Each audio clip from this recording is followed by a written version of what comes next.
వారి హృదయము పాపములు పోగు చేసుకొనుచున్నది. తండ్రి మృతులను ఎలాగూ లేపి బ్రతికించును, అలాగే కుమారుడును తనకిష్టము వచ్చిన వారిని బ్రతికించును. దేవాలయం లోపల ధర్మశాస్త్రం ఉంది. ధర్మశాస్త్రాన్ని వెంబడించే వాడిని ధర్మశాస్త్రము నీతిమంతుడిని చేయలేకపోతా ఉంది. యేసు ప్రభువారు ఈ భూమి మీదకి వచ్చి తన పాదాన్ని భూమి మీద పెట్టాడు కనుక ఆయన పాదాలు పట్టుకొని క్షమించమని అడిగేవాడే నీతిమంతుడుగా తీర్చబడుతున్నాడు. లూకాసు సువార్త 18వ అధ్యాయము 18వ వచనం దగ్గర నుంచి చదువుతుంటే, ఒక అధికారి ఆయనను చూచి, సద్బోధకుడా, నిత్య జీవమునకు వారసుడనగుటకు నేనేమి చేయవలని ఆయనను అడిగాను. అందుకు యేసు, నేను సత్పురుషుడనని ఎలా చెప్పుచున్నావు? దేవుడు ఒక్కడే తప్ప మరి ఎవడనో సత్పురుషుడు కాడు. వ్యభిచరింపవద్దు, నరహత్య చేయవద్దు, దొంగిలవద్దు, అబద్ధ సాక్ష్యం పలుకవద్దు, నీ తల్లిదండ్రులను సన్మానింపము, ఆజ్ఞలను ఎరుగుదువు కదా అని అతనితో చెప్పాను. అందుకతడు, బాల్యము నుండి వీటన్నిటినీ అనుసరించుచునే ఉన్నాను నేను. యేసు విని, నీకింక ఒకటి కొదువుగానున్నది, నీకు కలిగి ఉన్నవి అమ్మి పేదలకిమ్ము, అప్పుడు పరలోకమందు నీకు ధనము కలుగును, నీవు వచ్చి నన్ను వెంబడింపమని అతనితో చెప్పెను. అతడు మిక్కిలి ధనవంతుడు గనక ఈ మాటలు విని మిక్కిలి వ్యసనపడగా, యేసు అతనిని చూచి, ఆస్తి గలవారు దేవుని రాజ్యంలో ప్రవేశించుట ఎంతో దుర్లభము. ధనవంతుడు దేవుని రాజ్యంలో ప్రవేశించుట కంటే సూది బెజ్జములో ఒంటె దూరుట సులభమని చెప్పాను. నీవు లేఖనాలన్నీ తెలుసా అన్నాడు. తెలుసయ్యా అన్నాడు. ఏమని లేఖనాలు? వ్యభిచారం చేయవద్దు, నరహత్య చేయవద్దు, దొంగతనం చేయవద్దు, అబద్ధ సాక్ష్యాలు చెప్పవద్దు, నీ తల్లిదండ్రులను సన్మానింపుము అనే ఆజ్ఞలు తెలుసా అన్నాడు. నాకు అన్ని తెలుసయ్యా, నేను వాటన్నిటినీ కూడా చిన్నప్పటి నుంచి అనుసరిస్తూనే ఉన్నాను అన్నాడు. ఈ ధర్మశాస్త్రాన్ని వాడు తూచా తప్పకుండా వాటన్నిటిలో ఉన్న వాటన్నిటినీ పాటిస్తానే ఉన్నాడు ఈ వ్యక్తి. అయినప్పటికీ నేను దేవుని యొద్దకు వెళతాను అనే ఒక నిశ్చయత ఆ వ్యక్తికి లేదు. ధర్మశాస్త్రాన్ని పట్టుకొని వేలాడే ప్రతి వారు కూడా దేవుని రాజ్యానికి పోలేరు అని యేసు ప్రభువు వారు సెలవిస్తా ఉన్నాడు. ఇంకా ఏమన్నాడంటే, నీకు ఒకటి కొదువుగా ఉంది కాబట్టి నీవు దేవుని దగ్గరికి ఎందుకు వెళ్ళలేకపోతున్నావంటే, ధనము ధనము ధనము ధనము అనే దాన్ని నువ్వు సంపాదించడంలో నువ్వు బిజీ అయిపోయావు. ఏమైపోయావు? ధనం కావాలి, ధనం కావాలి, ధనం కావాలి. నిజమే, అవసరమే, ధనం కావాలి. యేసు ప్రభు వారు అంతటా ఆయనకే ఒక పట్టణంలోకి వెళ్ళినప్పుడు, అయ్యా నువ్వు మరి పట్టణానికి వచ్చి బోధ చేసుకుంటున్నావు కనుక నువ్వు ఇక్కడ ట్యాక్స్ కట్టన్నారు ఆయన్ని. ఆయన చేతుల్లో డబ్బులు లేవు. అప్పుడు పేతురుని పిలిచి, నువ్వు సముద్రానికి వెళ్ళి గలలేయకి గేలం వెయ్యి, నేను చెప్పినట్లు ఒక చేప వచ్చి గేలానికి పడుద్ది, దాన్ని పొయ్యి అందులో షెకేలు ఉంది, నీకు ఒక అరషెకేలు, నాకు ఒక అరషెకేలు, ఈ గవర్నమెంట్ కట్టు అన్నాడు. కట్టాలి, మనం కట్టాలి, మనం చెల్లించాల్సిందే. కాబట్టి డబ్బులు అవసరమే. యేసు ప్రభు వారికి కూడా డబ్బులు అవసరమైనవి. తర్వాత అన్నాడు, నీ ధనమంతటిని అమ్మివేసి బీదలకు ఇచ్చేసి వచ్చి నన్ను వెంబడించు. నిత్యజీవం ఎలా దొరుకుద్దంట? ధర్మశాస్త్రాన్ని వెంబడిస్తే దొరకదు నిత్యజీవం. యేసు ప్రభువుని వెంబడిస్తేనే నిత్యజీవం దొరుకుద్ది. ధనాన్ని సంపాదించుకుంటూ వెళ్తే నిత్యజీవం దొరకదు. నీకు కావలసిన ధనాన్ని యేసు ప్రభు సిద్ధపరుస్తాడు. అయితే నువ్వు యేసుని వెంబడించాలి. చాలా ధనవంతుడు, మిక్కిలి ధనవంతుడు గనక ఈ మాటలు విని మిక్కిలి వ్యసన పడగా, నేను ఇంకా ఏదో చెప్తాడు మార్గం, ఆ మార్గంలో వెళదామనుకో నేను ఈయన దగ్గరికి వస్తే, ఈయనేంటి నాకున్నటువంటి ఆస్తి మొత్తాన్ని అమ్మివేసి దిక్కులేని వాళ్ళకి, బీదలకి, అలాంటి వాళ్ళకి పనిచేసి నాయనమ్మలు రమ్మంటాడేంటి? నాకు ఇంకేం పనులు లేవా? నాకేం ఉద్యోగం లేదా? నాకు వ్యాపారం లేదా? నాకు బోళ్ళని ధనాన్ని సంపాదించుకునేటటువంటి పరిస్థితులు ఉన్నాయి. ఈయన దగ్గర ఏముంది? ఏం చెప్తున్నాడు ఈయన?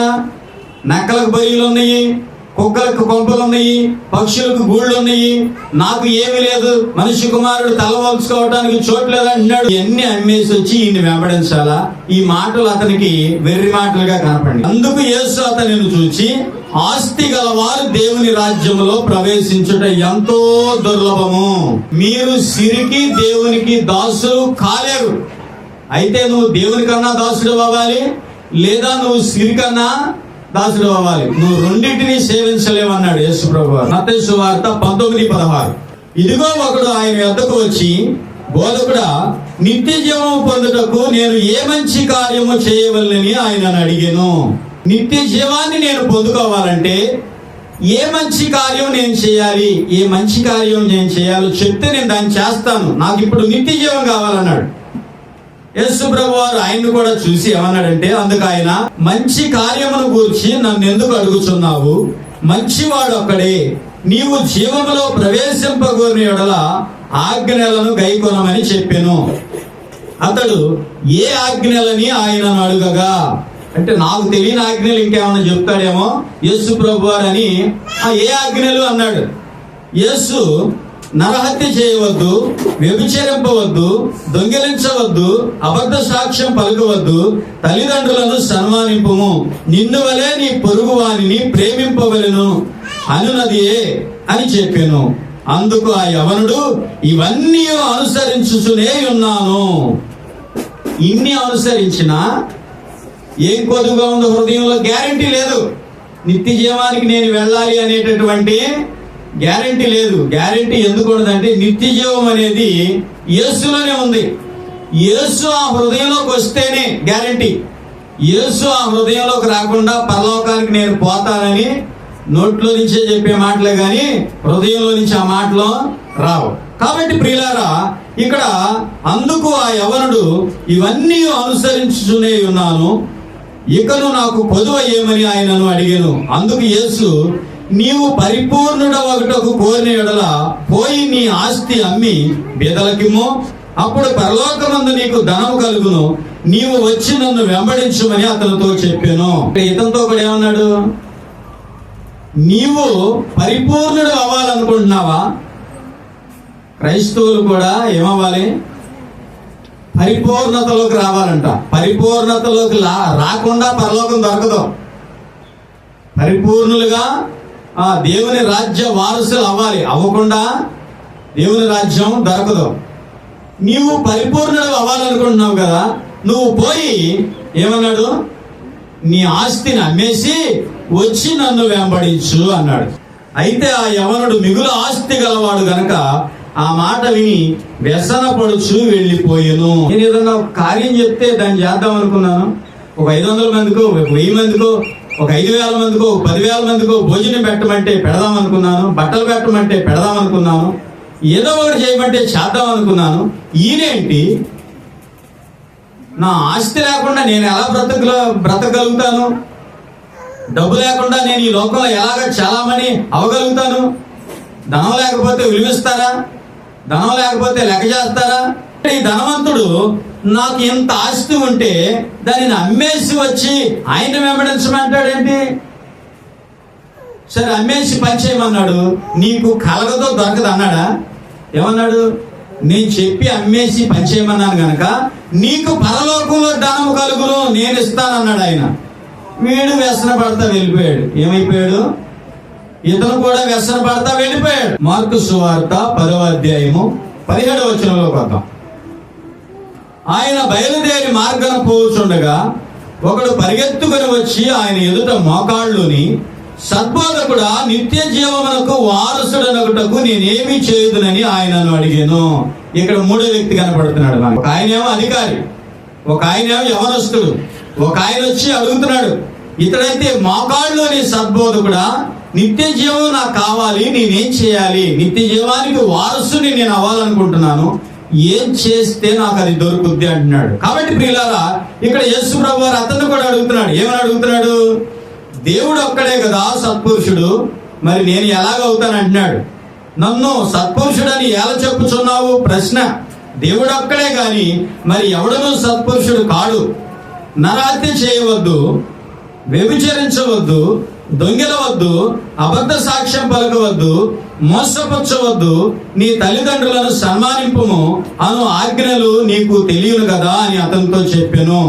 అందుకతడు, బోధకుడా, బాల్యము నుండి ఇవన్నీ అనుసరించుచునే ఉన్నానని చెప్పాను. చిన్నప్పటి నుంచి వీటన్నిటిని నేను అనుసరిస్తున్నాను అంటున్నాడు. అయితే ఇంకో మాట, యేసు అతనిని చూచి అతనిని ప్రేమించి, నీకు ఒకటి కొదువుగానున్నది, నీవు వెళ్ళి నీకు కలిగినవన్నీ అమ్మి బీదలకిమ్ము, పరలోకమందు నీకు ధనము కలుగును, నీవు వచ్చి నన్ను వెంబడించమని చెప్పాను. హల్లెలూయా. నువ్వు అమ్మేసేయి, నీ ఆస్తిని వెలకు అమ్మేసి వాటిని డబ్బులుగా మార్చు. ఆ డబ్బులను తీసుకెళ్లి నీకు బీదవాళ్ళు ఎవరు కనబడుతున్నారు నీ కంటికి కనబడిన ప్రతి బీదవాడికి వాడి స్థితికి తగ్గట్టు పనిచేసిన తర్వాత నువ్వు పనిచేసావు కదా, ఆ డబ్బంతా నీకు పరలోకంలో దొరుకుద్ది. నీవు వచ్చి నన్ను వెంబడించు అన్నాడు. నువ్వు పరలోకం పోయిన తర్వాత నీకు ధనం కావాలి కదా. పరలోకం వెళ్దామనే ఆశ నీకున్నప్పుడు, నిత్య జీవానికి వారసునై దేవునితో ఉండాలనే ఆశ నీకున్నప్పుడు నీకు ధనం వద్దా? కావాలి కదా. అందుకే అన్నాడు, నీవు అమ్మేసి. ఈ ముగ్గురిని చూసినప్పుడు మనం మత్తయి సువార్త, మార్కు సువార్త, లూకా సువార్తలో ఉన్నటువంటి ఈ వ్యక్తులను మనం చూసినప్పుడు వీళ్ళు బహుధనవంతులుగా ఉన్నారు, పరలోకం కావాలని ఆశపడుతున్నారు. కాబట్టి దేవుడు ఏమన్నాడంటే, పరలోకం వెళ్ళిన తర్వాత నీకు ధనం కావాలి కనుక ముందు ధనం దాచుకో, నువ్వు వచ్చి నన్ను వెంబడించు అన్నాడు. ఏమన్నాడు? ధనం కావాలి, పరలోకంలో ధనం కావాలి, దాచుకో. ఎలా దాచుకుంటా కుదురుద్ది? నేను చెప్పినట్లు నువ్వు చేయి, అమ్మేసేయి, బీదలకు పంచేయి, వచ్చి నన్ను వెంబడించు అన్నాడు. యేసును వెంబడించాలంటే చాలా మందికి ఇబ్బంది. ఏంటి? నువ్విచ్చే కానుక, నువ్విచ్చే డబ్బులు కాదు. నువ్వు అనుకుంటున్నావు నేను కష్టపడి తెచ్చిన సొమ్మే విలువైంది అనుకుంటున్నావు. నువ్వు కష్టపడి తెచ్చి ఇచ్చే సొమ్ము దేవుడు తీసుకోవట్లా, నీ కోసమే పరలోకంలో దాస్తున్నాడు. కానీ నువ్వు వచ్చి ఆయన్ని వెంబడించాలంట. ఎవరిని? యేసుని వెంబడించాలా అంటే ప్రతి ఆదివారం నువ్వు దేవుని సన్నిధిలో కనబడాలి, నువ్వు దేవునికి కనబడాలి. నేను అయస్కాంతానికి ఉన్న శక్తి ఏంటి? ఇనుప ముక్కలన్నిటినీ పోగు చేస్తుంది. చీపురుకున్న శక్తి ఏంటి? ఇంటిలో ఉన్న పాశ అంతటిని ఊడి చేస్తుంది. మరి మన హృదయానికి ఉన్న శక్తి ఏంటి? హృదయానికి ఉన్న శక్తి ఏంటి? కీర్తనలోకి వెళ్ళండి, 41వ కీర్తనలోకి వస్తే 6వ వచనం, ఒకడు నన్ను చూడవచ్చిన యెడల వాడు అబద్ధమాడును, వాని హృదయము పాపములు పోగు చేసుకొనుచున్నది. హృదయానికి ఉన్న శక్తి ఏంటి? హృదయం ఏం పోగు చేస్తుందంట? హృదయము పాపాన్ని పోగు చేస్తుందంట. చీపురేమో పాచిని పోగు చేసినట్టు, అర్థమవుతుందా? అయస్కాంతమేమో ఇనుప మొక్కల్ని రజల్ని పోగు చేసినట్టు హృదయం ఏం లాక్కుంటది? పాపాన్ని లాక్కొని ఏం చేస్తుందంట? మళ్ళీ లాక్కొని దాన్నే ప్రకటిస్తూ ఉంటుందంట. ఏం చేస్తుంది? అందుకని హృదయము అన్నిటికంటే మోసకరమైనది అన్నాడు యేసయ్య. హృదయము అన్నిటికంటే ఘోరమైన వ్యాధి గలది. ఏంటి ఆ వ్యాధి అంటే? పాపాన్ని పోగేస్తుందంట హృదయం. కాబట్టి ప్రియులారా, ఇక్కడ ఈ వ్యక్తి చెప్తున్నాడు, నన్ను వెంబడించు అన్నాడు. ఆయనను వెంబడించాలంటే ఇప్పుడు ధర్మశాస్త్రంలో 10 ఆజ్ఞలే కనపడుతున్నాయి. యేసును వెంబడించాలంటే ఇంకా పెరుగుతుంది. వింటున్నారా? యేసు ప్రభువును వెంబడించాలంటే ఇంకా పెరుగుతుంది. ఆయన చాలా వద్దని చెప్తాడు. ఏం చెప్తాడు? చాలా వద్దని చెప్తాడు. ముగ్గురితో కూడా చెప్పాడు, ధర్మశాస్త్రం గురించి చెప్పాడు, అన్నీ మేము చేస్తున్నాం అన్నారు. అయితే యేసు వాళ్ళను ప్రేమించి ఏంటంట? యేసు వారిని ప్రేమించి ఏమని చెప్తున్నాడు? నీకు ఒకటి కొదువుగా ఉన్నది. ఏంటిది? రక్షణ కొదువుగా ఉన్నది. నిత్య జీవానికి రక్షణ కొదువుగా ఉన్నది. రక్షణ ఎలా దొరుకుద్ది? ఆ రక్షకుణ్ణి నమ్మితేనే దొరుకుద్ది, ఆ రక్షకుణ్ణి వెంబడిస్తేనే దొరుకుద్ది. కాబట్టి నీ ఆస్తి నిన్ను దేవుని రక్షణలోనికి రాకుండా చేస్తా ఉంది కనుక నువ్వు వెళ్ళి అమ్మేయి, నీకు ఎట్టగో నిత్య జీవం దొరుకుద్ది కనుక నీకు పరలోకంలో ఇవ్వబడుద్ది, నీవు నన్ను వెంబడించు అన్నాడు. పాపంతో చెప్పాడా? ఎలా చెప్పాడు? ప్రేమించి చెప్పాడు. ఏం చెప్పాడు? ప్రేమించి చెప్పాడు. సామెత 3:12 నుంచి చదువుకుందాం. నా కుమారుడా, యెహోవా శిక్షను తృణీకరింపవద్దు, ఆయన గద్దింపునకు విసుగవద్దు. తండ్రి తనకు ఇష్టుడైన కుమారుని గద్దించు రీతిగా యెహోవా తాను ప్రేమించు వారిని గద్దించును. ఇప్పుడు ఈ ముగ్గురు వ్యక్తులను కూడా, లేదా ముగ్గురు ఒకడే అనుకోండి, సువార్తకు ఒక వ్యక్తి కనపడ్డాడు అనుకోండి, ఒక్కొక్క ఆయన ఒక్కొక్కలాగా రాశాడు అనుకోండి. ఈ వ్యక్తిని ప్రేమించి, ఈ ధనవంతుడిని ప్రేమించి, ఈ అధికారిని ప్రేమించి, ఈ యవనుడిని ప్రేమించి, ఈ వ్యక్తిని ప్రేమించి ఏమంటున్నాడంటే, నీకు ఒకటి పొదువుగా ఉన్నది, నేను చెప్పినట్లు నీ ఆస్తి అమ్మివేసి బీదలకిచ్చి నన్ను వెంబడించు, పరలోకంలో నీకు ధనము కలుగుద్ది అన్నాడు. ఇప్పుడు ప్రేమించి చెప్పాడా, కోపంతో చెప్పాడా, ద్వేషంతో చెప్పాడా? ప్రేమించి చెప్పాడు. నిజంగానే తండ్రి తనకు ఇష్టడైన కుమారుని గద్దించు రీతిగా, ఒక తండ్రి తన సొంత కుమారుని గద్దించే హక్కు ఉంది, తిట్టే హక్కు ఉంది, కొట్టే హక్కు ఉంది. దారిని పోయే పిల్లలందరిని పట్టుకొని కొట్టాడు అనుకోండి, తిట్టాడు అనుకోండి, ఊరుకుంటారు వాళ్ళు? ఎవరి పిల్లలకు చెప్పుకుంటాం భక్తి భయం? మన పిల్లలైతే మనం చెప్పుకుంటాం. దేవుడు కూడాను ఆయన పిల్లలైతే వాళ్ళకి చెప్తాడు, ఆయన పిల్లలు కాని వారికి, సైతాను పిల్లలకి చెప్పడం. అర్థమవుతుందా? నేను బాగానే ఉన్నానులే, ప్రార్థనకు వస్తున్నానులే, నేను చేసే పనులన్నీ చేసుకుంటున్నానులే, దేవుడు నన్ను ఏమంటలేడులే అనుకుంటారు చాలా మంది. నిజంగా నువ్వు సైతాను పిల్లోడు అయితే నిన్నేమంటాడు దేవుడు? ఏమి అనడం. ఏమంటాడు? నువ్వు పక్కింటోడు పిల్లోడివి, నువ్వు పాడైపోతున్నావు, ఆడదోలు మనకెందులే, మనమే వదిలేస్తాం. దేవుడు కూడా అంతే. నువ్వు దేవుని పిల్లోడు అయితేనే నీ మీదకి దెబ్బలు వస్తాయి, నీ మీదకి గద్దింపు వస్తుంది, నీ మీదకి దేవుని శిక్ష వస్తుంది. నువ్వు దేవుని పిల్లోడు కాదు కాబట్టి నీకు రాదేమి. అర్థమవుతుందా? మనం దేవుని పిల్లలం అయితేనే మనకి దెబ్బలు తగులుతాయి, గద్దింపులు వస్తాయి. మనం దేవుని పిల్లలం కాదు అనుకోండి, ఎప్పుడు కాదు? ప్రార్థనకు వస్తున్నాం, కూర్చుంటున్నాం, అన్ని వింటున్నాం, వెళ్ళిపోయి మన పని మనం చేసుకుంటున్నాం. అర్థమవుతుందా? ఏది తాగేవాడు అది తాగుతున్నాడు, ఏది కాల్చేవాడు అది కాల్చుతున్నాడు, ఏది తినేవాడు అది తింటున్నాడు, ఎక్కడికి వెళ్ళేవాడు అక్కడికి వెళ్తున్నాడు. కానీ వాడికి శిక్ష రావట్లేదు, వాడికి ఏమీ అవట్లా. కాబట్టి వాడు అనుకుంటున్నాడు దేవుడు నన్ను ఏమంటలేదు కాబట్టి నన్ను క్షమించేస్తున్నాడు, ఎప్పటికప్పుడు నేను చేసేదంతా రైట్ అంటున్నాడు. ఏమనుకుంటున్నాడు? కానీ వాస్తవం ఏంటంటే వాడు దేవుని పిల్లోడు కాదని దేవుడు భయం చెప్పలే వాడికి. వాడు అలాగే చేసుకుంటా, అర్థమవుతుందా, ఆ పరిమాణ పనులు చేసుకుంటా పాతాడాడు. పాతాడు. మరి దేవుని పిల్లలకే తొందరగా దెబ్బలు తగులుతాయి, తొందరగా శిక్ష వచ్చుద్ది, తొందరగా గద్దెంపు వచ్చుద్ది. ఎందుకు? వాళ్ళు ఆయన పిల్లలు కనుక ఎక్కడ తప్పిపోతున్నారు, ఎక్కడ జారిపోతున్నారు, ఎక్కడ పడిపోతున్నారని వెంటనే వాళ్ళకి ఏం తగులుద్ది? దెబ్బ తగులుద్ది. వెంటనే వాళ్ళకి సురుకు తగులుద్ది, వెంటనే వాళ్ళకి శిక్ష వచ్చింది. ఇప్పుడు వేడిని కూడా ప్రేమించి చెప్పాడు. ఎందుకు? అరే నీ దగ్గర ఉన్న ధనం అంతా నిన్నేం చేస్తుందంటే నిత్య జీవానికి వారసుని అవ్వకుండా చేస్తా ఉంది, నువ్వు పరిపూర్ణుడు కాలేకుండా ఆ ధనం చేస్తా ఉంది, ఆ ధనం నిన్ను అభ్యంతరం పెడతా ఉంది. కనుక నువ్వేం చేయాలంటే ఆ ధనాన్ని అమ్మేసి పంచేయి. నువ్వు ఎట్టగా నిత్య జీవం వెళ్ళాలనుకుంటున్నావు కదా, నన్ను వెంబడించు, నీకు పరలోకంలో నిత్య జీవంలో నేను నీకు ఆ ధనాన్ని ఇస్తానన్నాడు. కాబట్టి ఏం జరిగిందంటే ఈ ముగ్గురు వ్యక్తులు కూడా వ్యసనపడుచు, బాధపడుచు వెళ్ళిపోయారంట. ఏం చేశారు? వెళ్ళిపోయారు.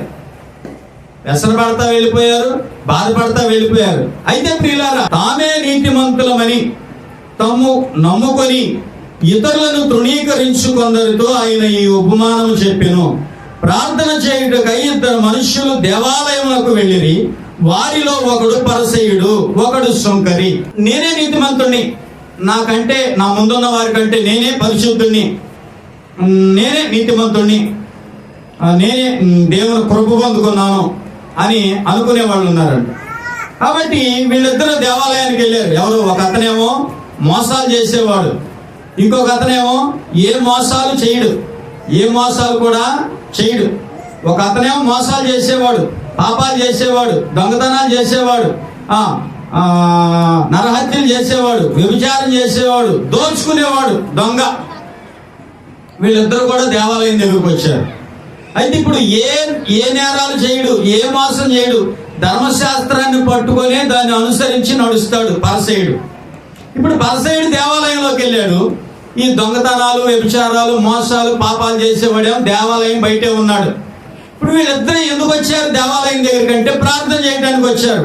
ఇప్పుడు మొదట దేవాలయంలోనికి వెళ్ళినటువంటి పరిసయ్యుడు నిలబడి ప్రార్థన చేస్తున్నాడు. ఏమని? దేవా, నేను చోరులను, అన్యాయస్తులను, వ్యభిచారులునైనా ఇతర మనుష్యుల వలెనైనను ఈ సుంకరి వలెనైనను ఉండనందుకు నీకు స్తుతులు స్తోత్రాలు కృతజ్ఞతలు చెల్లించుచున్నాను అన్నాడు. ఏమని ప్రార్థన చేస్తున్నాడు? నేను దొంగవాడిని కాదు, నేను దోసుకునేవాడిని కాదు, నేను వ్యభిచారిని కాదు, నేను నరహత్య చేసేవాడిని కాదు.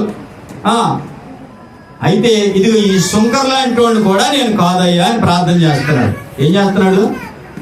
ఈ దోచుకునే సుంకర్ లాంటి వాడిని కూడా నేను కాదయ్యా, నేనైతే నువ్వు చెప్పినట్లు ఏ పాపము చేయట్లా, ఏ దోషము చేయట్లా, ఏమి దోసుకోవట్లా, ఇదిగో ఈ సుంకరోడికి లాగా కూడా నేను లేను, ఇలా లేకుండా నన్ను చేసినందుకు నీకు కృతజ్ఞతాస్తుతులు అన్నాడు. ప్రార్థన మంచిదేనా కాదా? ఈ ప్రార్థన మంచిదేనా కాదా? ఏమీ లేవు, బ్యాడ్ హ్యాబిట్స్ ఏమి లేవు, అర్థమవుతుందా? మనిషి కూడా గుడ్ కండిషన్లో ఉండాడు, ఏమి లేవు, బ్యాడ్ హ్యాబిట్స్ ఏమీ లేవు. సరే, ఇంకా చెప్తున్నాడు క్వాలిటీస్ ఏంటి అతనిలో ఉన్నటువంటి క్వాలిటీస్ అంటే, వారమునకు 2 మార్లు ఉపవాసం చేయొచ్చు, నా సంపాదన అంతటిలో 10వ వంతు చెల్లించుచున్నాను అని తనలో తాను ప్రార్థించుచుండెను. ఉపవాసాలు ఉన్నాయి ఆయన దగ్గర, 10వ వంతు కూడా ఖచ్చితంగా ఇస్తున్నాడు. ఏం చేస్తున్నాడు? ఇస్తున్నారా? మీరు ఇస్తున్నారా? అయ్యా మేము ఖచ్చితంగా ఇస్తున్నాం ఆయన ప్రార్థన చేస్తున్నారా? ప్రార్థన ఏం చేయవసరంలా, ఆయన చూస్తున్నాడు అందరినీ, నన్ను కూడా చూస్తున్నాడు. హల్లెలూయా. కాబట్టి ఈయన ప్రార్థన అయింది. తర్వాత ఇంకొక ఆయన ప్రార్థన మొదలైంది. ఏంటి? అయితే సుంకరి దూరముగా నిల్చుండి ఆకాశం వైపు కన్నులెత్తుటకైనను. ఆకాశం వైపు అంటే అర్థం ఏంటి? ఆకాశం వైపు అంటే ఆకాశము నా సింహాసనము, భూమి నా పాదపీఠము. అంటే దేవుని సింహాసనాన్ని చూడటానికి కూడా ధైర్యం చాలక తల ఉంచుకున్నాడు. అంటే ఇప్పుడు ఆయన తల ఎటు చూస్తుంది? దేవుని పాదాల వైపు చూస్తుంది అన్నమాట. మనం అక్కడ అర్థం చేసుకోవాలి. దేవుని పాదాల వైపు చూస్తూ దేవుని పాదాలు పట్టుకొని ఈ సుంకర్ ఏం చేస్తున్నాడు? ధైర్యం చాలక రొమ్ము కొట్టుకొనుచు, దేవా పాపినైన నన్ను కరుణించుమని పలికెను. అతని కంటే ఇతడు నీతిమంతుడుగా తీర్చబడి తన ఇంటికి వెళ్ళినని మీతో చెప్పుచున్నాను. తన్ను తాను హెచ్చించుకున్నవాడు తగ్గింపబడిననియో, తన్ను తాను తగ్గించుకున్నవాడు హెచ్చింపబడుననియో చెప్పాను. హల్లెలూయా. దేవుని దగ్గరకు వచ్చిన తర్వాత సుంకరి తనను తాను తగ్గించుకొని దేవుని పాదాల వైపు చూస్తూ కన్నీళ్లు విడిచి, పాపినైన నన్ను కరుణించు దేవా అని ఏడుస్తా ఉన్నాడంట.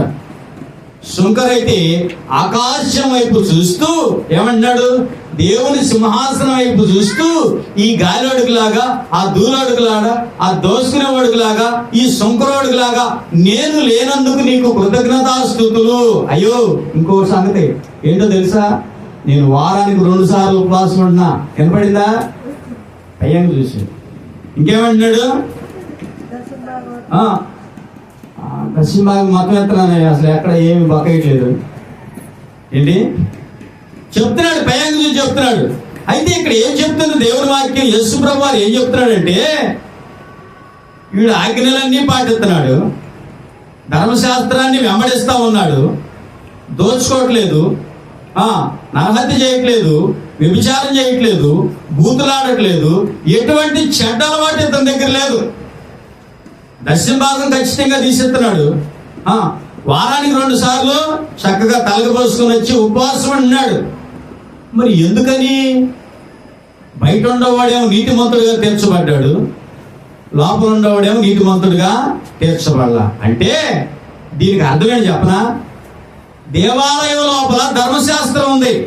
ధర్మశాస్త్రాన్ని వెంబడించే వాడిని ధర్మశాస్త్రము నీతిమంతుడిని చేయలేకపోతా ఉంది. హల్లెలూయా.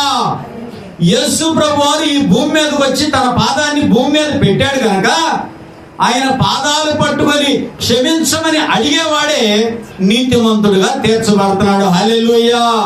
అర్థమైంది మీకు? దేవాలయంలో ధర్మశాస్త్రం ఉంది. ధర్మశాస్త్రాన్ని పట్టుకొని వెంబడించేవాడు నీతిమంతుడు అవ్వలేకపోతున్నాడు. ఆ పరిశుద్ధుడైనటువంటి దేవుడు ఎక్కడికి? భూమి మీదకి వచ్చి ఆయన పాదాలు నిలిపాడు కనుక వీడు ఎటు చూస్తున్నాడు? ఆకాశం వైపు చూడకుండా కింద ఉన్నటువంటి ప్రభు పాదాల వైపు చూస్తూ, నేను పాపినయ్యా, నన్ను కరుణించయ్యా అని రొమ్ము కొట్టుకొని ఏడ్చాడంట. కాబట్టి ఎవరికి దొరికింది నీతిమంతుడి యొక్క అర్హత అంటే ఎవరు దొరికింది? అందుకని ధర్మశాస్త్రాన్ని వెంబడించేవాడు నీతిమంతుడు అవ్వలేడు. నేను అధ్యాత్రం, నేను ఇజ్జాత్రం, అదే అవదో. ఎవరు అవుతారంటే, ప్రభువా నన్ను క్షమించయ్యా, నా పాపాలను కడుగయ్యా, నేను పాపినయ్యాను నోరు తెరిచి ఎవరైతే హృదయాన్ని కుమ్మరిస్తారో వాళ్ళు నీతిమంతులుగా తీర్చబడతా ఉన్నారు. కాబట్టి రోమీలకు రాసిన పత్రిక 3:23 చదువుకుందాం. ఏ భేదమును లేదు, అందరూ పాపము చేసి దేవుడు అనుగ్రహించు మహిమను పొందలేకపోతున్నారు. కాబట్టి నమ్మువారు ఆయన కృపచేతనే క్రీస్తు యేసునందలి విమోచనము ద్వారా ఉచితముగా నీతిమంతులని తీర్చబడుచున్నారు. పూర్వము చేయబడిన పాపములను దేవుడు తన ఓర్మి వలన ఉపేక్షించినందున ఆయన తన నీతిని కనపరచవలనని క్రీస్తు యేసు రక్తమునందలి విశ్వాసము ద్వారా ఆయనను కరుణాధారముగా బయలుపరిచెను. దేవుడు ఎప్పటి కాలమందు తన నీతిని కనపరచు నిమిత్తము తాను నీతిమంతుడును యేసునందు విశ్వాసము గల వారిని నీతిమంతులుగా తీర్చువాడునయ్యుండుటకు ఆయన అలాగు చేసెను. హల్లెలూయా. యేసు యందు విశ్వాసం ఉంచితేనే నీతిమంతుడు అవుతాడు. ఆజ్ఞలు ఆంక్షలు పట్టుకొని వేలాడేవాడు నీతిమంతుడు కాలేదు. అందుకే దేవుని వాక్యం ఏం చెప్పుద్దంటే, ఏలయనగా ఒక మనుష్యుని అవిధేయత వలన అనేకులు పాపులుగా ఎలాగూ చేయబడిరో అలాగే ఒకరి విధేయత వలన అనేకులు నీతిమంతులుగా చేయబడుదురు. ఎవరు అవిధేయత? మొదటి ఆదాము అవిధేయత వలన అనేకులు పాపులైపోయారు. ఆదాములో నుంచి వచ్చిన ప్రతివాడు పాపిగానే వచ్చేసాడు. పాపిగానే వచ్చేసి లోకంలో ఉన్నటువంటి పాపాన్ని తెలిసి తెలియక చేసేసుకుంటూ వెళ్ళిపోతా ఉన్నాడు. అలాగే ఒకరి విధేయత వలన అనేకులు నీతిమంతులుగా చేయబడుదురు. హల్లెలూయా. ఎవరు విధేయత అంటే, మొదటి ఆదాము దేవుని ఆజ్ఞను మీరాడు గనక పాపాన్ని చేశాడు. ఇప్పుడు యేసుక్రీస్తు వారు కూడా కడపటి ఆదాముగా ఈ లోకానికి వచ్చి ఆయన ఆజ్ఞలను మీరకుండా ఆయన ఏమి చెప్పాడో దాన్ని చేశాడు. విధేయుడిగా ఉన్నాడు కనుక యేసు ప్రభు వారు ఇప్పుడు ఈయనని ఎవరు విశ్వసిస్తారో వారు అందరూ నీతిమంతులుగా తీర్చబడతారు. హల్లెలూయా. యోహాను సువార్త 6వ అధ్యాయము 86వ పేజీ 47వ వచనంలోకి వస్తే, విశ్వసించువాడే నిత్య జీవము గలవాడు, జీవాహారము నేనే. హల్లెలూయా. ఎవరైతే యేసు ప్రభు వారిని విశ్వసిస్తారో, ఎవరైతే యేసు ప్రభు వారిని నమ్ముతారో, ఎవరైతే యేసు ప్రభు వారిని సొంత రక్షకుని చేసుకుంటారో వారే నిత్య జీవము గలవారు. ఇప్పుడు నిత్య జీవం కష్టంగా దొరుకుతుందా, తేలిక దొరుకుతుందా? చాలా తేలికగా నిత్య జీవం దొరుకుతా ఉంది. ఎలా? ఏదో చేస్తే కాదు నిత్య జీవం దొరికేది. యేసు ప్రభు దేవుని కుమారుడని, యేసు ప్రభు రక్షకుడని, యేసు ప్రభు వారు మన కోసమే పుట్టాడని, యేసు ప్రభు వారు చనిపోయి తిరిగి లేచాడని, యేసు ప్రభు వారు తిరిగి వస్తాడని, యేసు ప్రభు వారు తనతో కూడా మనల్ని తీసుకుపోతాడని ఎవరైతే నమ్మి విశ్వసించి బాప్తిస్మం పొందుతారో, రక్షణ పొందుతారో, పరిశుద్ధాత్మను పొందుతారో వారందరూ కూడా ఉచితముగా నీతిమంతులుగా తీర్చబడ్డారు. హల్లెలూయా. కాబట్టి ప్రియులారా, ఏం చెప్తుంది ఈ వాక్యం అంటే 57వ వచనంలోకి వస్తే, జీవము గల తండ్రి నన్ను పంపెను గనుక నేను తండ్రి మూలముగా జీవించుచున్నట్టే నన్ను తినువాడు నా మూలముగా జీవించును. నిన్న అన్నం తిన్నావు, బాగానే ఉంది. ఈ రోజు తినకోకుండా రేపు తింటాకెళ్తే ఎంత నీరసం అవుద్ది? రేపు తినకుండా ఎల్లుండి తింటాకెళ్తే ఎంత నీరసం అవుద్ది? సరే, ఒక వారానికి తింటాకెళ్ళేవనుకో ఎంత నీరసం అయిపోతావు నీవు? అట్లాగే ప్రభు యొక్క రక్త మాంసాలకు ఎవరైతే దూరంగా ఉంటారో వారు బలహీనైపోతారు. ఏం చెప్తుంది దేవుని వాక్యం అంటే, జీవము గల తండ్రి నన్ను పంపెను గనుక నేను తండ్రి మూలముగా జీవించుచున్నట్టే నన్ను తినువాడు నా మూలముగా జీవించును.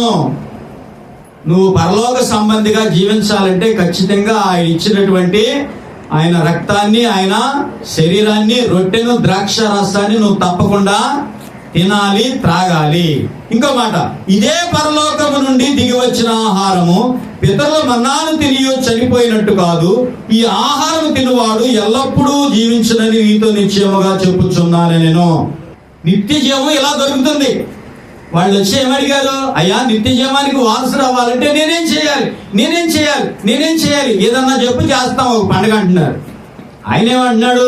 ఉన్నాయన్నీ వదిలిపెట్టు, నేను దొరికితే మీకు అన్ని దొరికినట్లే. నేను మీకు అనుగ్రహింపబడితే మీకు నావన్నీ కూడా అనుగ్రహింపబడినట్లే. కాబట్టి మీరు ఏం చేయాలి? నన్ను వెంబడించండి చాలు అన్నాడు. హల్లెలూయా. ఆయనను వెంబడించడమే మనం నిత్య జీవాన్ని కలిగి ఉంటాం. ఆయనకి ఎప్పుడైతే మనం దూరం అవుతామో మనలో ఉన్నటువంటి జీవాన్ని మనము కోల్పోతాం. తండ్రి మృతులను ఎలాగూ లేపి బ్రతికించును, అలాగే కుమారుడును తనకి ఇష్టం వచ్చిన వారిని బ్రతికించును. ఎవరిని? తండ్రి మృతులను ఎలాగూ లేపి బ్రతికించును, అలాగే కుమారుడును తనకు ఇష్టము వచ్చిన వారిని బ్రతికించును. ఇప్పుడు ఆయనకు నువ్వు ఇష్టమైన బిడ్డవైతేనే నిన్ను లేపుతాడు. నువ్వు ఆయనకి ఇష్టమైన బిడ్డవైతేనే నిన్ను లేపుతాడు. నువ్వు ఆయనకి ఇష్టమైన బిడ్డ ఎప్పుడవుతావు? నువ్వు ఆయన్ని ప్రేమించాలా. మొదట ఎవరిని ప్రేమించాలి? ఎవరిని? నువ్వు ఆయన్ని ప్రేమించాలి. మార్త గురించి, మరియ గురించి, లాజరు గురించి వాక్యం ఏం రాయబడిందంటే, ఇందులో రాశాలే కానీ, వారు యేసుని ఎంతో ప్రేమించారంట. యేసు కూడా వారిని ఎంతగానో ప్రేమించాడు. యేసును వారు కూడా ప్రేమించారు, యేసు కూడా వారిని ప్రేమించాడు. కాబట్టి ఇప్పుడు తనకు ఇష్టము వచ్చిన వారిని బ్రతికించును. ఎవరిని బ్రతికించాడు? లాజరును బ్రతికించాడు. రేపు నిన్ను లేపాలి అంటే నువ్వు దేవునికి ఇష్టమైన వాడివైతేనే. రేపు ప్రభు నిన్ను లేపాలంటే దేవునికి నువ్వు ఇష్టమైన కుమార్తెగా ఉంటేనే. ఆయనకి ఇష్టం లేకుండా నువ్వు ఉంటే నిన్ను లేపడం అనేది అయ్యే పని కాదు ప్రియులారా. మృతులు దేవుని కుమారుని శబ్దము విను గడియ వచ్చుచున్నది, ఇప్పుడే వచ్చి ఉన్నది, దానిని వినువారు జీవింతురని మీతో నిశ్చయముగా చెప్పుచున్నాను.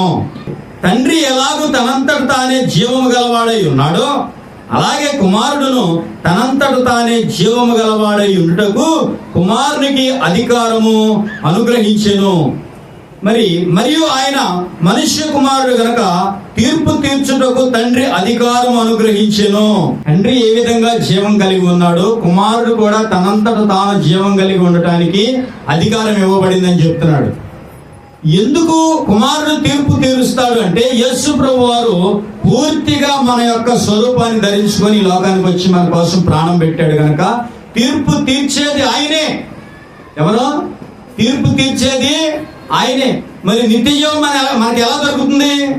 యేసు ప్రభువుని అంగీకరించడాన్ని బట్టి, యేసు ప్రభువుని విశ్వసించడాన్ని బట్టి నిత్య జీవం దొరుకుతుంది. మరి నీతిమంతుడిగా ఎలా తీర్చబడ్డాడు? ఆ శంకర్ అంటే, పాపినైన నన్ను కరుణించు అని కన్నీళ్లు విడిచి రొమ్ములు బాదుకున్నాడంట. ధనాపేక్ష గల పరిసయ్యులు ఈ మాటలన్నీ విని ఆయనను అపహసించుచుండగా, ఏంటంట? ఏం ఆపేక్ష ఉంది దగ్గర? ధనాపేక్ష కలిగిన పరిసయ్యులంట వీళ్ళు. ఇప్పుడు ప్రార్థన చేసిన వాళ్ళలో ఒక ఆయన శంకరి, ఒక ఆయన ఎవరో పరిసయ్యుడే. వింటున్నారా? ఒక ఆయనేమో పరిసయ్యుడు, ఒక ఆయనేమో శంకరి. వీళ్ళు ఏం చేస్తున్నారు? యేసు ప్రభుని అపహసించుచుండగా ఎగతాళి చేస్తున్నారంట, వేళకోళలు ఆడుతున్నారంట. ఎవరితో? యేసు ప్రభు వారు. ఆయన మీరు మనుష్యుల ఎదుట నీతిమంతులని అనిపించుకుని వారు గాని దేవుడు మీ హృదయములను ఎరుగును. దేవుడికి కావాల్సింది హృదయం. దేవునికి కావాల్సింది హృదయం. మనుష్యులు పై రూపాన్ని చూస్తారంట. మంచి చీర కట్టిందా, మంచిగా నాంతాళ్ళు శాంతాళ్ళు వేసుకుందా? దేవుడిచ్చాడు, నీ కలిగిన ఉన్నాయి, వేసుకో, తప్పలేదు. నేను దేవుని కోసం అది తీసేస్తా, ఇది తీసేస్తా, ఇది తీసేస్తా, అది తీసేస్తా అని నువ్వు మోసం చేసుకోవద్దు. ఏం చేసుకోవద్దు? దేవుని కోసం నేను అది తీసేస్తా, ఇది తీసేస్తా, ఇది తీసేస్తా, అది తీసేస్తా అంటారు. ఇవన్నీ తీసేసి ఉంటే ఆకారం చూపిస్తారు. ఎట్లా? నేనే పరలోక దేవదూతను అన్నట్టు ఆకారం చూపిస్తారు. కానీ వారి హృదయం ఉంటుందే, నేను చాలా మందిని చూసా, అనుభవం. వద్దొద్దు, అయ్యొద్దు. దేవుడు నీకు మంచి ఏ వస్తువులు ఇచ్చిన ఆభరణాలు ధరించుకో, వేసుకో. దేవుడికి కావాల్సింది నీ పైరూపం కాదు. దేవుడికి కావాల్సింది ఏంటిది? నీ హృదయం. మనుష్యులు పైరూపాన్ని చూసి లక్ష్య పెడతారంట. సమూయేలు కూడా అభిషేకం కోసం దావీదు కోసం పంపిస్తే పెద్దవాడు వచ్చినప్పుడు వాడి ఎత్తుని, వాడి లావుని, వాడి హుందాతనాన్ని చూసి అబ్బా ఈడే కదా అనుకున్నాడు. రెండో వాడు వచ్చినప్పుడు కూడా అబ్బబ్బా ఈడే అనుకున్నాడు, పక్కకు దయ్య అన్నాడు. మూడో వాడు వచ్చినప్పుడు కూడా ఓహో ఇతడే అనుకుంటే వాడిని కూడా దయ్య అన్నాడు. ఒకడు వచ్చినప్పుడల్లా సమూయేలు ఉంచుంటున్నాడు. కూర్చుంటున్నాడు, నుంచుంటున్నాడు, కూర్చుంటున్నాడు. అర్థమవుతుందా? ఎందుకు అందరినీ ఒకసారి పెట్టరు, మళ్ళీ ఒకడికొకటికి బాధలు వస్తాయి, ఒకడికొకటి గిల్టీకి ఫీల్ అయిపోతారు. అందుకని పెద్దవాడిని తీసుకొచ్చారు గదిలోనికి. వాడిని చూస్తమే అబ్బా ఈడు మాత్రం ఎరగదీసేస్తాడు, ఇక ఇశ్రాయేల్ సామ్రాజ్యాన్ని నీడే వెళ్తాడు అనుకున్నాడు. వాడిని పక్కకు పోయి అన్నాడు, నేను అసలు కోరుకోలేదు ఈ లైన్లోకి వచ్చాడు అన్నాడు. రెండో వాడిని దోపించాడు, మూడో వాడిని దోపించాడు, నాలుగో వాడిని దోపించాడు, ఐదో వాడిని దోపించాడు, ఆరో వాడిని దోపించాడు. సమూయేలు గారు లేచి నుంచుంటున్నాడు, కూర్చుంటున్నాడు, లేచి నుంచుంటున్నాడు, కూర్చుంటున్నాడు. ఏంటి ప్రభు ఈడొద్దంటున్నావు, ఈడొద్దంటున్నావు, ఈడొద్దంటున్నావు, వీళ్ళే తెగొస్తున్నారు. ఎంతమందిని అన్నాడు యెషయా, ఎంతమందిని అన్నాడు యెషయా? ఒకడన్నా ఒకడు వస్తున్నారు, ఇంకా ఎవడన్నా వస్తాడని వస్తాడు, మళ్ళీ కూడా వస్తున్నాడు. ఓహో ఈడు ఆకడ అయి ఉంటాడు నుంచొని ప్రభువా అంటే ఆపు ఆపు వాడిని కూడా దోసే అన్నాడు. అమ్మటే యెషయా గారు ఇటు రండి, చాలా కష్టపడి ఇంతమందిని అన్నారు, వీళ్ళైనా ఇంకేమన్నా బ్యాచ్ ఉందంటే అయ్యా వీళ్ళే కాబోతు అక్కడ ఉన్నాడు, వాడు గొర్రెల దగ్గర ఉన్నాడంటే సర్లే చేసేది ఏం లేదు, అతను వచ్చిందా కూర్చుందాం కానీ ముందు అర్జెంటుగా అతన్ని పిలవండి అన్నాడు. ఆ గొర్రెల దగ్గర ఉన్నటువంటి దావీదుని పిలుచుకెళ్ళారు, శుభ్రంగా స్నానం ఏమంతా చేయించి మంచి బట్టలు వేయించి తీసుకొచ్చారు బలికి. తీసుకొచ్చిన తర్వాత ఆ దావీదు నడుచుకుంటా వస్తుంటే చూస్తున్నాడు సమూయేలు. దేవుడు మాట్లాడుతున్నాడు, సమూయేలు లేచి నుంచో, వాడినే నేను కోరుకున్నాను అన్నాడు. హల్లెలూయా. అప్పుడు అక్కడ రాయబడిన మాట్లాడింది తెలుసా, అతడు చక్కని నేత్రములు గలవాడు, అతడు ఎర్రని వాడును చక్కని నేత్రములు గలవాడును చూచుటకు సుందరమైన వాడునై ఉండెను. హల్లెలూయా. అంటే జనరల్ గా బయట బాహ్యంగా ఎలా ఉన్నాడు, చూడటానికి దావీదు సుందరంగా ఉన్నాడు, అందుకు కోరుకున్నాడా? సరే, దావీదు కళ్ళు ఎలా ఉన్నాయి, చక్కని నేత్రాలంట. సరే, ఇంకోటి ఎలా ఉంది అంటే అతడు ఎర్రని వాడు. ఇప్పుడు మెజారిటీ కలర్ ఏంటి అర్థమవుతుందా? ఏ పెళ్లికి వెళ్ళినా కానీ ఎర్రటి అమ్మాయి కావాలి, తెల్లటి అమ్మాయి కావాలి. తెల్లటోళ్ళు కూడా కోరుకోవట్లా, మళ్ళీ అబ్బాయి కోపం వచ్చి దెబ్బ అయితే అందరికి చూపిస్తే కనపడితే ఎర్రటోళ్ళనే చూసుకుంటున్నారు. ఏం చూసుకుంటారు అంటే మెరిట్ కలర్ అన్నమాట. ఏం కలరు? Merit colour. సామాన్ సాయిల్ నాలాంటి కలర్లు పనికిరావు, ఎరుపు కలర్లు కావాలి, మెరిట్ కలర్. ఇప్పుడు దావీదు దగ్గర ఏముంది, మెరిట్ కలర్ ఉంది, గ్రేడ్ 1 కలర్ ఉంది, గ్రేడ్ 1 ఐస్ ఉన్నాయి, కళ్ళు ఉన్నాయి. ఇప్పుడు దూరంగా ఒక మనిషిని చూడంగానే అతనిలో ఏముంటుంది, ఆకర్షణ ఉంటుంది, చూడటానికి కూడా సుందరంగా ఉన్నాడంట. ఎలా ఉన్నాడు? ఒక్కొక్కడు వెరైటీ కనపడతా ఉంటాడు మనిషి, చూడటానికి కూడా సుందరంగా ఉన్నాడు. ఈ మూడింటిని బట్టి దేవుడు కోరుకున్నాడా, లేకపోతే హృదయాన్ని బట్టి కోరుకున్నాడా? మనుష్యులు పై రూపమును లక్ష్య పెట్టుదురు, యెహోవా హృదయమును చూస్తున్నవాడు. హల్లెలూయా. ఇప్పుడు దావీదు హృదయం ఎలా ఉందంటే దేవునికి ఇష్టమైన హృదయంగా ఉంది. అందుకే పరిశుద్ధ గ్రంథంలో ఎవరి గురించి మాట్లాడలేదు, కానీ దావీదు గురించి దేవుడు అన్నాడంటే దావీదు నా హృదయానుసారుడు అన్నాడు. హృదయానుసారుడు కూడా ఒక్కొక్కసారి పరిస్థితులను బట్టి ఏమైపోయారు, జారిపోయారు. అయినా సరే ప్రభు వదిలిపెట్టాడా? ఇప్పుడు సౌలు ఎక్కువ దుర్మార్గ పనులు చేశాడా, దావీదు ఎక్కువ దుర్మార్గ పనులు చేశాడా? సౌలు ఎక్కువ దుర్మార్గ పనులు చేశాడా, దావీదు ఎక్కువ దుర్మార్గ పనులు చేశాడా? సౌలు ఏం పెద్ద దుర్మార్గ పనులు ఏం చేయలే, దావీదే పెద్ద దుర్మార్గ పనులు చేశాడు, దావీదే గుండాపోయి పనులు చేశాడు. దావీదు చేసిన పనులు మామూలు పనులు కాదు. అయినా సరే వాక్యం ఏం రాయబడింది, దావీదు దేవునికి హృదయానుసారుడు అని రాయబడింది. ఇప్పుడు దావీదు అంటే దేవుడికి ఇష్టమైపోయిందమ్మా, క్షమించేస్తాడంతే. వాళ్ళ కోసం వీళ్ళ కోసం వదిలేస్తాడు అనుకుంటున్నారంటే దేవుడు. ఇప్పుడు మీరు దేవుడికి ఇష్టమైపోయారు కాబట్టి ఎవరు ఎన్ని వాక్కున్నా సరే క్షమించేశాడు మిమ్మల్ని. అర్థమవుతుందా? పిల్లలు ఇంకా పుట్టి మేలైనా కీడైనా ఎరగకుండా ఉన్నారు. ఎవరో యాకోబు, ఏశావు. వాళ్ళకి మేలేంటో తెలియదు, కీడేంటో తెలియదు, అసలు అమ్మా నాన్న అంటూ కూడా తెలియదు, గర్భంలోనే ఉన్నారు, తల్లి గర్భంలో ఉన్నారు. ఇప్పుడు ఏమన్నాడు, పెద్దవాడు చిన్నవాడికి దాసుడు అవుతాడు అన్నాడు. ఇంకోటి ఏమన్నాడు, చిన్నవాడు నాకు వారసుడు అన్నాడు. హల్లెలూయా. ఇక దేవుడికి ఇష్టం అయిపోయింది, నువ్వు నేను ఏం చేయలేం. నేను దుర్మార్గుడినే, నేను మంచోడు కాదు, చెప్పుకుంటా మంచోడు అని నేను చెప్పుకుంటాను. ఎప్పుడని చెప్పాను అసలు మీకు? నేను అసలు ఎవరికి చెప్పను మంచోడు నేను దుర్మార్గుడిని అనుకోండి, దుర్మార్గుడిని నేను కూడా అంట. కానీ ఇప్పుడు నేను దేవునికి ఇష్టమైపోయిన తర్వాత దేవుడు నన్ను ఇక క్షమించేస్తున్నాడు. అది అర్థమవుతుందా? దావీదు కూడా దేవునికి ఇష్టమైపోయాడు కాబట్టి దావీదును కూడా దేవుడు క్షమించేశాడు. క్షమించేసిన తర్వాత దావీదు తన జీవిత కాలంలో చివరి వరకు చాలా జాగ్రత్తగా ఉన్నాడము. ఎప్పటి వరకు? చివరి వరకు. అభిషేకు దగ్గర కూడా దావీదు చాలా జాగ్రత్తగా ఉన్నాడు. హల్లెలూయా. దేవుడు ఎవరిని కనికరించాలో వాళ్ళని కనికరిస్తా ఉన్నాడు. దేవుడు ఎవరిని ప్రేమించాలో వాళ్ళని ప్రేమిస్తా ఉన్నాడు. దేవుడు ఎవరిని ద్వేషించాలో వారిని. ఇక దేవుడు అట చేస్తే నువ్వు దేవుడికి ఏం చెప్తావు? నువ్వు రాజుగారికి నువ్వు చెప్తావా? ఆయన ఇష్టం అంతే, మనం చేయగలిగింది ఏమీ లేదు. ఈ ధనాపేక్ష గల పరిసయ్యులు ధనవంతుడు ఒకడు ఉండెను. అతడు ఊదా రంగు బట్టలు సన్నపు నార వస్త్రములను ధరించుకొని ప్రతి దినము బహుగా సుఖపడుచుండువాడు. లాజరు అను ఒక దరిద్రుడు ఉండెను. వాడు పురుగులతో నిండిన వాడై ధనవంతుని ఇంటి వాకిట పడి ఉండెను.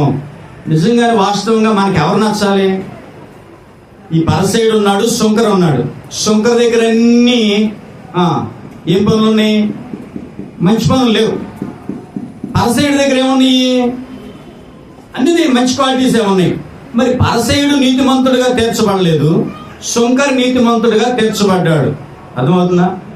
సౌలు ఎందుకు క్షమించబడలేకపోయాడు, దావీదు ఎందుకు క్షమించబడ్డాడంటే, మనం కీర్తన 50లోనే 51లోకి వెళ్తే ఏం కనపడుతుందంటే, దావీదు తాను చేసింది పాపం అని నాతాను ప్రవక్త ద్వారా తెలుసుకున్నప్పుడు దేవుని మందిరంలోకి పోయి కొన్ని దినాలు ఉపవాసం ఉండి పశ్చాత్తాపడి, నేను పాపినయ్యా, నేను చేసింది పాపమయ్యా, నన్ను క్షమించయ్యా అని అడిగాడు. అందుకు కనికరించబడ్డాడు. సౌలు అసలు ఏంటిది, నేను పాపిని అంటాకే ఇష్టపడలా, అందుకు కనికరం లేదు. ఇక్కడ శుంకర్ దగ్గర, ఈ పరిసయ్యుడి దగ్గర కూడా మనం చూస్తే ఏం కనపడుతుంది అంటే, శుంకరేమో బయట ఉండి పాపిని అంటున్నాడు, నీతిమంతుడిగా తీర్చబడ్డాడు. పరిసయ్యుడు ఏమన్నది, నేను పాపిని అంటలా. ముందు ఏమనుకుంటున్నాడు అసలు? ఇక మళ్ళీ దెయ్యాలు వేదాలు వలించినట్లే చెప్తున్నాడు. ప్రార్థన మనం చదివినటువంటి కీర్తనలో ఉంది, ప్రార్థన చేయకుండా ఆహారం. నేను ప్రార్థన చేస్తా, ఆహారం ఎప్పుడు ఏది తిన్నా ప్రార్థన చేసుకుని తింటా, అలవాటు మంచిదే. భోజనం చేసేటప్పుడు ఖచ్చితంగా ప్రార్థన చేస్తా. ఒకవేళ నేను గబక్కని ఆ మాటలో ఈ మాటలోనో, లేకపోతే ఒకసారి ఈ వాక్యం మైండ్లో తిరుగుతూ ఉంటుంది, నా తల్లో కొన్ని ఎదుగుతూ ఉంటుంది, ఏ వచ్చినవి ఎక్కడ దేనికి ఏదని. మీ పని లేనట్టు కనపడతా కానీ నా బుర్ర నిండా బోల్డ్ పని పెడతాడు దేవుడు. బోల్డ్ డిస్టర్బ్ అయిపోతా ఉంటాను నేను. చూసే వాళ్ళకి పని లేనట్టు కనపడతా కానీ బోల్డ్ అంత ఉంది. చాలా పెట్టాడు, నాలో చాలా పెట్టాడు. ఎన్నో ఒక రోజు బయటకు వస్తాయి. 2 మొదలు పెట్టేసుకున్న తర్వాత గుర్తుకొచ్చుద్ది. ఏమని గుర్తుకొచ్చుద్ది? ఏమని? నేను ప్రార్థన చేయకుండా తినేసానని నాకు గుర్తుకొచ్చింది. ఇప్పుడు నేనేం చేస్తాను చెప్పండి, మీరేం చేస్తారు? ఏమని ప్రార్థన చేస్తారు చెప్పండి? తప్పేం అవ్వాలా? అన్నం తింటాం తప్పేముంది, నిన్ను తింటాకి రావాలి. సరే మీ సంగతి నాకెందుకని నేను చెప్తాను. నేనేం ప్రార్థన చేస్తాను? అయ్యా నన్ను క్షమించయ్యా, కరువుండయ్యా, ప్రార్థన మర్చిపోయాను ఆయన. ఎవడిని నేను? ఆకలే నన్ను కరువుని చేసింది ప్రభా. అయ్యా నన్ను క్షమించయ్యా, మర్చిపోయాను ప్రభా, కరువుండయ్యా. కుక్క తిండికి ఆతురత పడినట్టు నేను ఆతురత పడిపోయానయ్యా, నన్ను క్షమించయ్యా అని. నువ్వేం చేస్తా? మళ్ళీ స్టార్ట్ చేస్తావా? నవత్వం ఆఫ్ చేసి అప్పుడు స్టార్ట్ చేసి మళ్ళీ మొదలు పెడతావా? వాక్యం ఏం రాయబడిందంటే, కుక్కలు తిండికి ఆతురత పడినట్లు ఆయన సేవకులు ఆతురత పడతారంట. నువ్వు ఎప్పుడైనా సరే నువ్వు ఏ ప్రార్థన చేసినా ఒక వాక్యాన్ని ఆధారం చేసుకొని ప్రార్థన చేసావనుకో, దేవుడు దాన్ని కొట్టేస్తాడు. ఏం చేస్తాడు? వాక్యాన్ని ఆధారం చేసుకోకుండా సరే తిన్నది మింగేసిన తర్వాత ప్రభువా యేసురత్నం అయినా స్తోత్రం ఇప్పుడు ఇచ్చేవయ్యా, ఈ కాదు. దేవుడు కోరుకునే క్వాలిటీ ఏంటంటే, నువ్వు ఎట్టి స్థితిలో జారిపోయావో దాన్ని తెలియపరచాలి ఆయనకి. నేను నిర్మోహటం, ఎవరు ఏమనుకుంటారని ఏమఉండదు.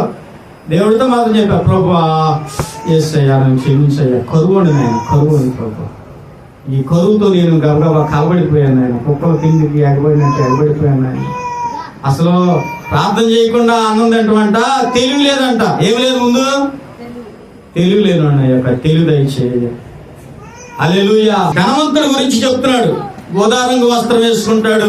గోదారంగు వస్త్రం అంటే రాజవస్త్రం, ఇక అదే హై క్వాలిటీ. మంచి సన్నపు నార వస్త్రాలు వేసుకొని మంచి ఎంజాయ్ చేస్తూ ధనవంతుడి ఇంటి వాకిట ఈ కురుపులతో నిండినటువంటి లాజరు ఉన్నాడు. రొట్టె ముక్కలతో ఆకలి తీర్చుకొని కోరెను, అంతేకాక కుక్కలు వచ్చి వారి కురుపులు నాకెను. ఆ దరిద్రుడు చనిపోయి దేవదూతల చేత అబ్రహాము రొమ్మన ఉండుటకు కొనిపోబడెను. ఎవరు? దరిద్రుడు చనిపోయిన తర్వాత అబ్రహాము రొమ్మన ఉండటానికి కొనిపోబడెను. అంటే దరిద్రుడిని దేవదూతలు వచ్చి చాలా జాగ్రత్తగా తీసుకెళ్లారంట. ఈ ధనవంతుడి గురించి కూడా రాయబడింది. ఏం రాయబడింది? ధనవంతుడు కూడా చనిపోయి పాతి పెట్టబడెను. అంటే ఖచ్చితంగా వాడిని తీసుకెళ్లి ఒక చోట పెట్టారు. ఎక్కడ పెట్టారు? వాడిని తీసుకెళ్లి ఖచ్చితంగా ఒక చోట పెట్టారు. ఈ ఒక చోట పెట్టారు. ఆ పెట్టినటువంటి ప్రదేశం ఎలా ఉందంటే ఇక్కడ చెప్తున్నాడు, అప్పుడు పాతాళములో బాధపడుచు కన్నులెత్తి దూరం నుండి అబ్రహామును చూచి, తండ్రివైన అబ్రహామా, నా యందు కనికరపడి తన వ్రేలి కొనను నీళ్లలో ముంచి నా నాలుకను చల్లార్చుటకు లాజరును పంపుము, నేను ఈ అగ్ని జ్వాలలో యాతన పడుచున్నానని కేకలు వేసి చెప్పెను. వీడు ఏడకెళ్ళిన తర్వాత అధికారం ఉపయోగిస్తున్నాడు. వీడు నరకానికి పోయిన తర్వాత కూడా వాడు అధికారం ఉపయోగిస్తున్నాడు. ఏమన్నాడు? తండ్రివైన అబ్రహామా, నేను బాగా యాతన పడుతున్నాను కాబట్టి ఆ లాజరుతో కాసిన నీళ్ళు ఇచ్చి పంపించా అన్నాడు. ఏమన్నాడు? తండ్రివైన అబ్రహామా, నేను చాలా యాతన పడుతున్నాను, ఆ లాజరుతో కాసిన నీళ్ళు ఇచ్చి పంపించా అన్నాడు. ధనవంతుడంట దురుసుగా ప్రత్యుత్తరం ఇస్తాడంట. దరిద్రుడు బ్రతిమాలి మనం చేసుకుంటాడంట. ధనవంతుడేమో దురుసుగా ఇస్తాడంట సమాధానం, దరిద్రుడేమో బ్రతిమలాడి మనం చేసుకుంటాడు. ఇప్పుడు వీడు ఎక్కడికి వెళ్ళిన తర్వాత అధికారం ఉపయోగిస్తామన్నాడంటే, వీడు నరకంలోకి వెళ్ళిన తర్వాత, పాతాళంలోకి వెళ్ళిన తర్వాత అబ్రహాంకి ఆర్డర్ వేస్తున్నాడు. ఏమన్నాడు? నేను ఇక్కడ చాలా యాతన పడుతున్నాను, చుక్క మంచినీళ్ళు కూడా నాకు దొరకట్లేదు కనుక ఆ లాజరుతో పంపించంటున్నాడు. అంటే నరకంలోకి వెళ్ళిన తర్వాత కూడా మాట్లాడుకుంటారా? మాట్లాడుకోరంటే మాట్లాడుకుంటారు. యాతనే, మాటలే, ఏడుపే, దాహమే, ఆకలే. అయితే చూడండి, ఈ ధనవంతుడు భూమి మీద పెత్తనం చేశాడు. మనం చదివాం కదా, మత్తయి సువార్తలో చదివాను చూసారా? ధనవంతుడు ఆయన దగ్గరికి వచ్చాడని. వాడు ఈడే. క్లారిటీ. లూకా సువార్తలో వచ్చాడు కదా ఒక వ్యక్తి, వాడు వీడే. మార్కు సువార్తలో వచ్చాడు కదా, వాడు వీడే. ఇప్పుడు దేవాలయంలోకి వెళ్ళి ప్రార్థన చేశాడు కదా, వాడు వీడే. ఆ 3 సన్నివేశాల్లో ఉన్నది ఇతనే. ఈ దేవాలయంలో ప్రార్థన చేసింది కూడా ఇతనే. కాబట్టి ప్రియులారా, ఇక్కడ ఇతను నరకంలోకి వచ్చి లేదా పాతాళంలోకి వచ్చి యాతన పడితే ఏమన్నాడు? కొంచెం నీళ్లు పంపించమని అడుగుతున్నాడు. అడుగుతుంటే ఇప్పుడు అబ్రహాం మాట్లాడుతున్నాడు. ఏమని మాట్లాడుతున్నాడు? కుమారుడా, నీవు నీ జీవిత కాలం అంతయు నీకు ఇష్టమైనట్టు సుఖం అనుభవించితివి, అలాగనే లాజరు కష్టం అనుభవించినని జ్ఞాపకము చేసుకొను. సుఖం అంటే ఏంటి? కష్టం అంటే ఏంటి? ప్రార్థన చేయటం కష్టం. సుఖం అంటే ఏంటి? 4 మాటలు వదిలించి వెళ్ళిపోవటం. ఇష్టాత్రునైనా ప్రభు ఆత్మ ఆగలేదు, ఆకలి ఆస్తుంది, వందనాలు. ప్రార్థన చాలా కష్టమైంది. దాన్ని సమయాన్ని పెంచుకొని చేయటమే చాలా కష్టం. నువ్వు ఎంత కష్టపడతావో ఆ ప్రార్థన నిన్ను అంతగా మార్చుద్ది. సుఖం ఏం చేస్తుంది? నిన్ను తయారు చేయలేదు. ఎక్కడికి?